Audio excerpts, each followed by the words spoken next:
मोक्ष भी मिलेगा और आप स्वर्ग भी जाओगे, इस बात की मैं गारंटी देता हूं, क्योंकि मैं मथुरा भी गया हूं, वृंदावन भी गया हूं। कुछ दिन पहले 12 दिन तो मैं वृंदावन रहा, और वृंदावन की धरती तो ऐसी है कि जहां पांव रखने से भी आदमी नृत्य करने लग जाता है। भगवान कृष्ण की धरती है। एक ताज बीबी हुई है, ताज बेगम, वो कहते हज के लिए जा रही थी, और जब वृंदावन से निकली तो उसके साथ जो हाथी घोड़े चलते हैं, तो उन्होंने पूछा महावत से, भाई ये वृंदावन में लोग नाच क्यों रहे हैं, इतने आनंदित क्यों हैं? उन्होंने कहा छोटा यहाँ कान्हा है, कान्हा, उसको देख लेने से आदमी मोहित हो जाता है। और ताज बीबी तू देखना मत इसे, क्यों कि बड़ा मुश्किल हो जाएगी। पर ताज बीबी कहते हैं मानी नहीं, और हाथी से नीचे उतरी और कन्हैया को जब निहारा तो कहते हैं वहां की होके रह गई। उसकी मैं समाधि पर भी जाके आया, उसने कई छंद लिखे, ओरे गिरधर ओरे नागर मनमोहक घनश्याम रे। तो भगवान कृष्ण की कथा तो आदमी का कल्याण करती है, क्योंकि अष्टम स्कंद में अगर आप गजेंद्र मोक्ष को देखो तो कहते हाथी था, त्रिकुट पर्वत पर रहता था, और जब नदी में स्नान करने गया तो मगरमच्छ ने उसका पांव पकड़ लिया था। गजेंद्र मोक्ष आपसे बहुत सी बहनों ने पढ़ा होगा ऐसे। हाथी का जब मगरमच्छ ने पांव पकड़ा तो हाथी ने भगवान को याद किया, और कहते हैं भगवान ने साक्षात प्रकट होकर अपने चक्र से उस मगरमच्छ की गर्दन काटकर उसको तो मुक्ति दे दी थी, लेकिन हाथी को बचाया था। ये गजेंद्र मोक्ष में अष्टम स्कंद में आता है। इसलिए भागवत आपने सुनी है, कहा जाता है कि 12 जो पुराण है, पहले जो स्कंद है वो भगवान के चरण कहते हैं, पहला और दूसरा, और तीसरा और चौथा चरण है जो वो कहते हैं भगवान की जंगा होता है, और फिर 5वां और छठा वक्षस्थल होता है, और 7वां और 8वां भगवान के कंधे और भुजाएं होती हैं, और 9वां भगवान की ग्रीवा होता है, 10वां मुखारविंद होता है, 11वां ललाट और 12वां शीश।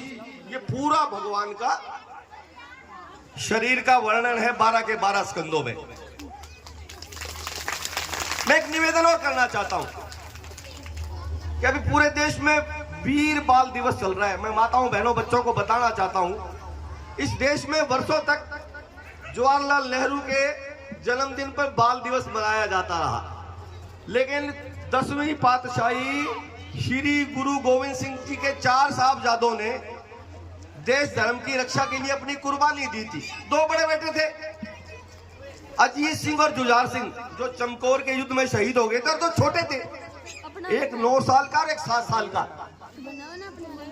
और सरहंद का नवाब पूछता है ओ भैया बैठा उनका 7 साल के बेटे से कि तुम इस्लाम स्वीकार कर लो तो तुम्हें छोड़ दूंगा। वो कहता है अगर मुसलमान हो जाने से क्या मैं अमर हो जाऊंगा, जिंदा रहूंगा क्या?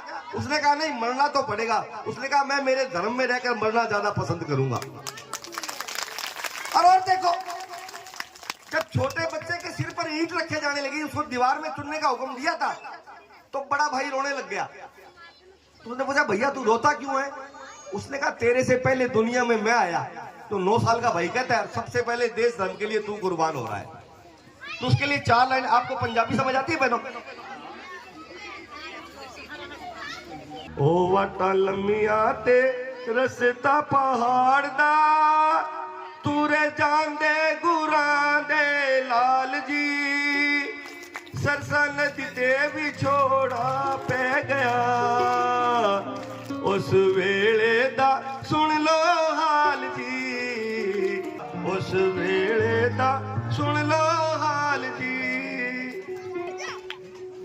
गैर दी सर्दी हड्डियां चीरे, बाल न्याणे कंबदे ने, उंगली फड़ के मां गुजरी दी, राह पत्थरां चो लंघदे ने, ओ कदों जीत ते जुजार वीरे होणगे माता गुजरी नू पुछदे सवाल जी सरसा नदी ते विछोड़ा पै गया उस वेले दा सुन लो हाल जी। ये बहनों मैंने इसलिए सुनाया है, उनकी दादी थी माता गुजरी जिसको नवाब ने ठंडे बुर्ज में रखा था, दो छोटे बच्चों को 9 साल के और 7 साल को, इसलिए रखा था कि इस्लाम स्वीकार कर लेंगे। लेकिन दादी माँ की ऐसी सीख थी उन बच्चों को, वो शहीद हो गए देश धर्म के लिए पर इस्लाम स्वीकार नहीं किया। इसलिए पूरे देश में वीर बाल दिवस मनाया जाता है। मैंने आपको पंजाबी तो कई बहनों को ना समझ आती होगी ना, नहीं आती ना, आती है, चंगी तरह आती है। इसलिए मैंने आपको बहन कथा सुनाई है। और बहन है किशोरी नंदिनी जी, बहुत अच्छी कथा करती हैं। कहना चावल बन रहे हो तो एक दाना उठाकर देके जाता है चावल कच्चे हैं पक्के हैं। बहुत शानदार कथा करती है। सरस्वती की कृपा है हमारी छोटी बहन पर। 1 घंटे की संगत में हमारा भी कल्याण हो जाएगा।